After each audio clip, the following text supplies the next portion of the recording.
engage, learn from one another as we seek to create a better understanding of reproduction rights and their relevance to the Nigerian book ecosystem. I would like to acknowledge the significant role played by the International Federation of Reproduction Rights of Nigeria, IFRO, in promoting the recognition and protection of reproduction rights worldwide. We are affiliated to IFRO. IFRO has been at the forefront of advocacy for the rights of the authors, publishers, and other creative professionals, as we are proud to be associated with this global organization. Indeed, the benefits of reproduction rights cannot be overstated.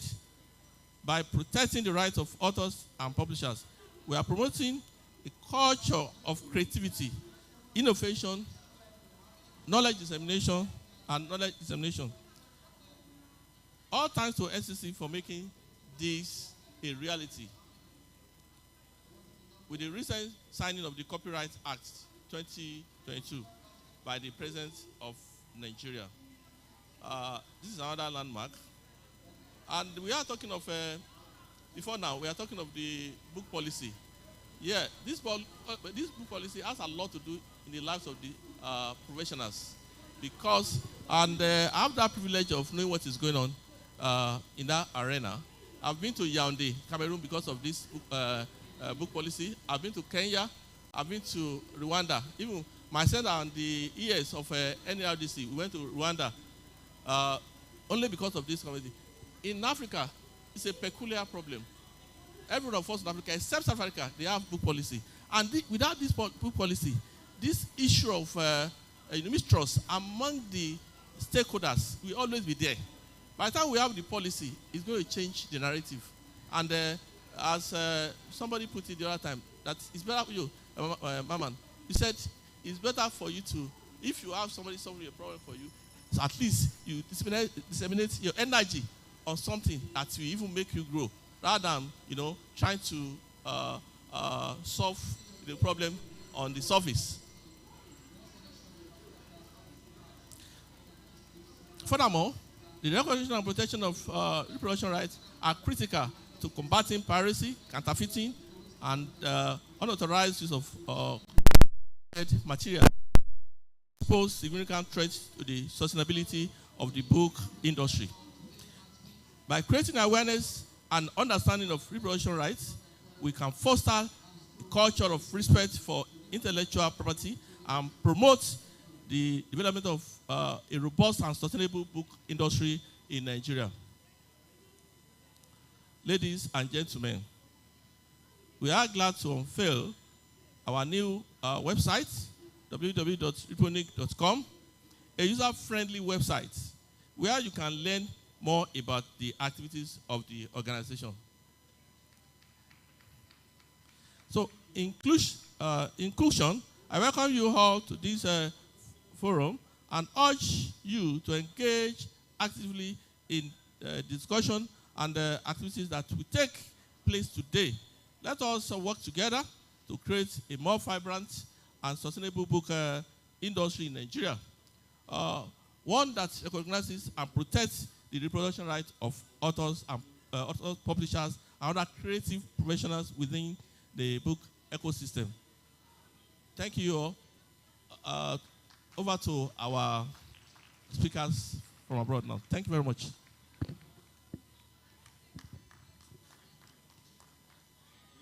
A round of applause for the chairman, please. Thank you so very much, sir. We really appreciate you for that welcome address. All right, we are having our online speakers joining us live. We'd like to confirm if Sarah Tran, that's the International Federation of Reprographic Rights Organization Consultant, Strategy and Communication, joining us live. I would like to confirm, Sarah Tran, are you there? Please unmute so that we can hear you. All right. All right. Thank you very much for standing by. Yes, we have.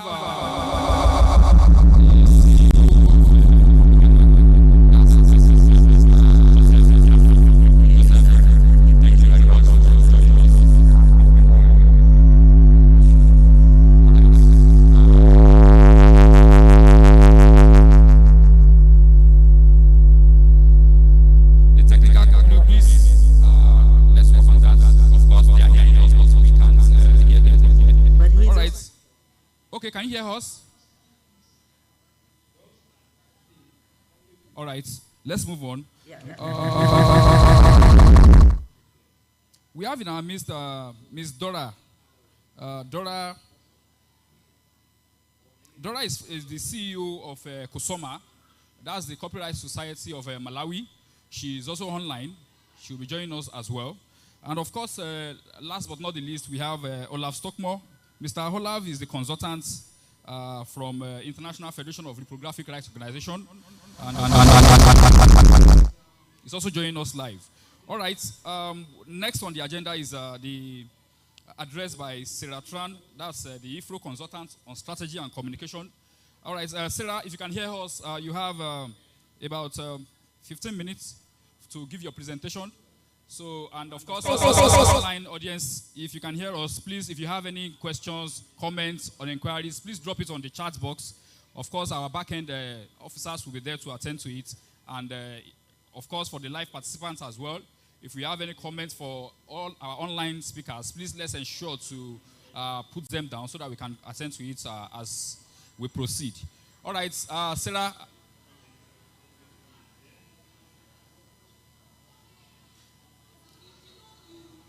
All right, technical, we cannot hear Sarah. Sarah, we are working on that. Please hold on so that we can resolve the issue of the sound. Thank you very much for your patience. Not yet.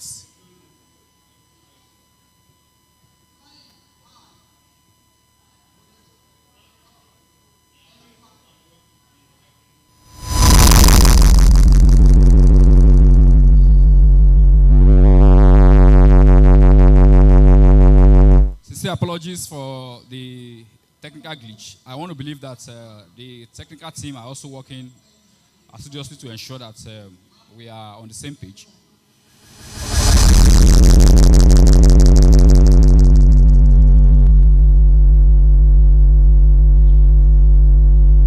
All right. While we are doing that, please let's have remarks from the stakeholders. I am very much aware that the Nigerian Copyright Commission has a representative in our midst today, and she would be giving very brief remarks on behalf of Dr. John Asen. That's the DG of the Nigerian Copyright Commission. So while we are resolving the issue of the tech... Okay, Sarah, can you hear us now? Yeah, I'm sure she can hear us, but we can't hear her from this end. All right, so, Madam, come for your remarks. Thank you very much.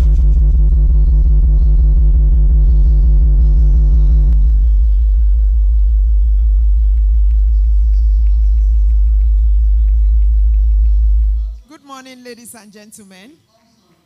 May I humbly apply to stand on the existing protocol. I'm standing here this morning on behalf of my Director General, Dr. John Asen, who is unavoidably absent. As we know, Dr. Asen is always present for the past 4 years. He has always been present at every book fair from the beginning to the end. This year too, he was planning to be here, but unfortunately, the exigencies of duty did not allow him to be here. So he has asked me to apologize on his behalf and to wish you well. And hopefully, he hopes that the Reproduction Rights Society of Nigeria will achieve its aim in representing the writers and in collecting their secondary interest. Dr. Asen also told me to use this opportunity to introduce to you the Nigerian Copyright Act 2022, which has just been signed into law on the 17th of March by the President of Nigeria. Then it was published in the National Gazette on the 27th of March. So we are using this opportunity to introduce the Nigerian Copyright Act to you. And we want to encourage everybody here. If you are an author of a creative work, you must have this. If you don't have this, if you don't read it, you don't understand it, you don't know your rights, you can be likened to a man who builds a mansion somewhere in Victoria Island or Lekki, and at the end of building the mansion, he packs in treasures into that mansion, but he does not include doors and windows. So he leaves it open, no security gadgets. What do you think will happen? Marauders will go in there and cut away everything there. So it is imperative that you get this Copyright Act, read it, study it, understand your rights. We have a board in front of our stand here that says respect, celebrate the author in you, respect copyright. You have to celebrate yourself. You are an author, you have something special. You have something that God has given to you to enjoy, to control the use, to enjoy it and control what others can do with it. That's what copyright does for you. It gives you a right to use your work, enjoy your work, and control what others can do with your work. So when you go through this Nigerian Copyright Act, we know it took a long time, more than 10 years before this amendment was done. Before that now, the act that controlled the copyright in Nigeria was the Copyright Act Cap C-28, which was incorporated into the laws of the Federation of Nigeria 2004. But that act was actually promulgated as a military degree sometime in 1988. So for about 30 decades, that act ruled or controlled copyright in Nigeria, and it had become obsolete. So it became imperative because that particular act did not make provision for online protection of works. Now, we have gotten an act that takes care of online protection of works. You need to read it. You need to understand it. You need to be able to protect your rights. If you read and understand, you'll be able to protect your rights, be able to control what people can do with your rights. There are several, the act has made several robust provisions to protect your rights on the cyberspace. We know before now, the former act was promulgated at a time where the online utilization of copyright works was not really prominent. But now we know what happens. The cyberspace has become one of the largest spaces where copyright works are being used and utilized. And it became imperative for this act to come. Now this act has come. It protects your work on the cyberspace. We encourage you, get a copy. DG has told us for the purposes of this book fair, we should give it to you at the book fair price of 1,000 naira. We can afford to give you this free. But because we are preaching respect for copyright, ensuring that copyright owners get a just reward for their work. If you look at section 1 of this act, it states the objectives of this act. And one of them is to protect authors in their work, to ensure that their works are recognized and that they get just reward for their work. So we want people to begin to respect copyright. Don't give out your books for free. You have created something, you have taken time, you have made effort. Let people pay for your work. Make sure you get a just reward for your work. So in the same light, we are saying, get this Copyright Act, pay for it. Not because we can't give it to you free, but we want people to begin to appreciate respect for copyright. So the Copyright Act is hereby presented. My colleagues are all over the place. Please, before you leave here, try and pick a copy for yourself. Thank you very much. All right, a round of applause for the representative of our DG, Dr. John Asen, Mrs. Lillian. Thank you very much for that. All right, we'd like to confirm now if Sarah can hear us. All right, Sarah, please unmute and... Okay. I'm not on mute. Can okay. you hear me? Okay. All right, thank you very much. All right, thank you very much. All right, thank you very much. All right, thank you very much. All right. Okay, you have the floor now, Sarah. Please address us in about 10 minutes and share with us your experience, your country experience just in about 10 minutes as the consultant of HIFRO, Strategy and Communication. Thank you.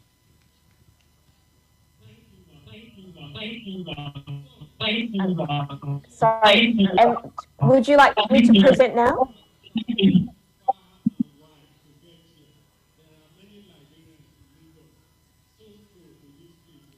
Yes, you can proceed. Please proceed. Would you like me to give my presentation now? Yes, please. Yes. Okay, thank you. All right. I'm sorry I can't be there with you in person. I'm just going to share my screen, and I hope this works.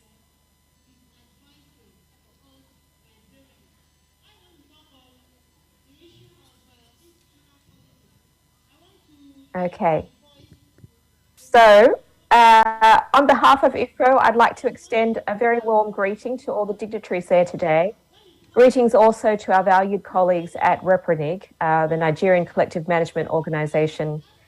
REPRODUCTION has been a member of IFRO for several years to support them by contributing to these discussions today.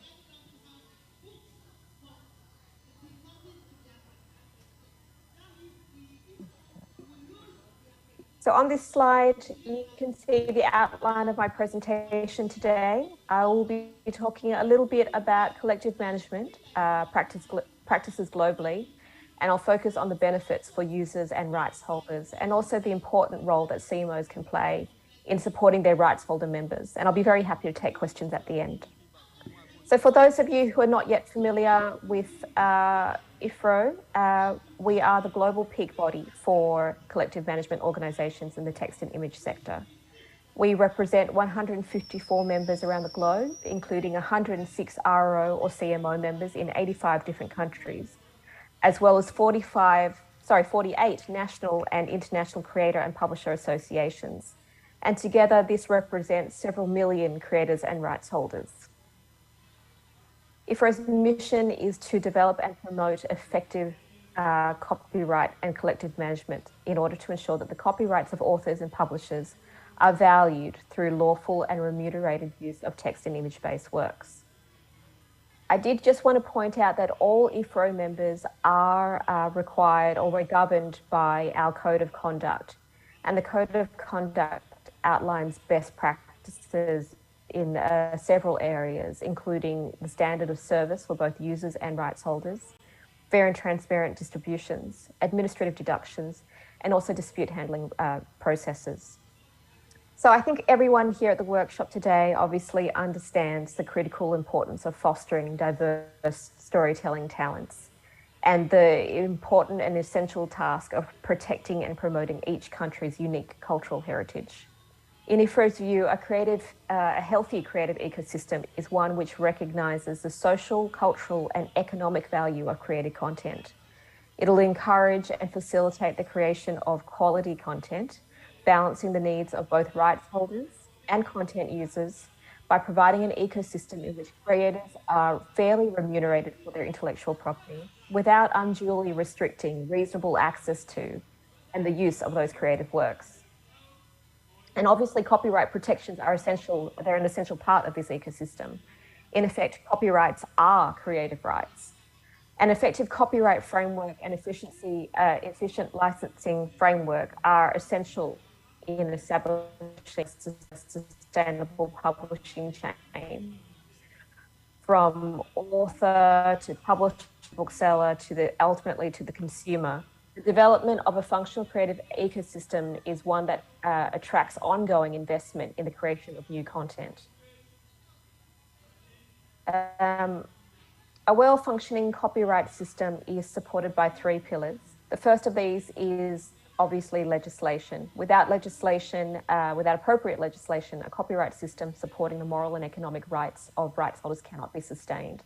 And the second pillar is management. Rights must be managed in ways that are transparent, efficient, and effective.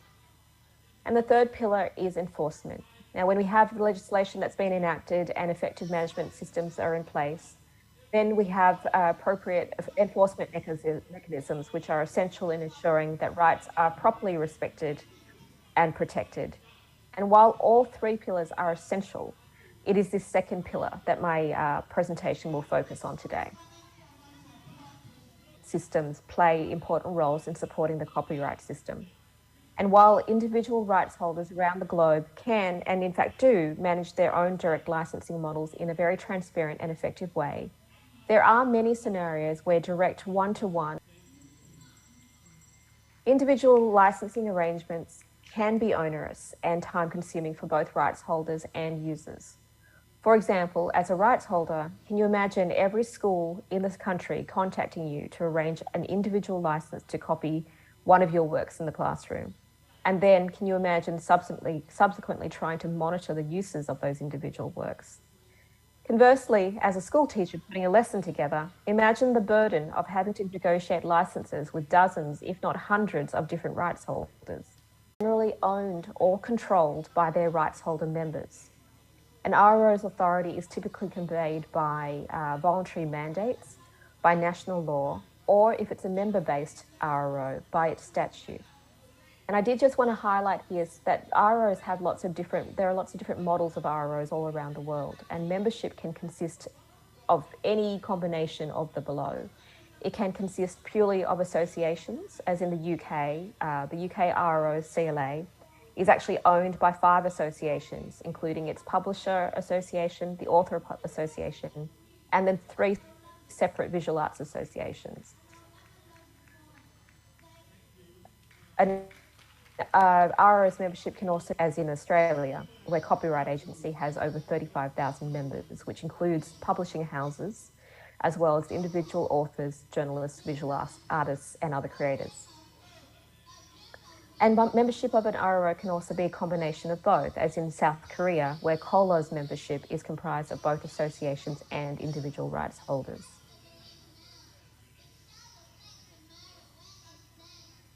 Importantly, RROs also frequently enter into representation agreements with other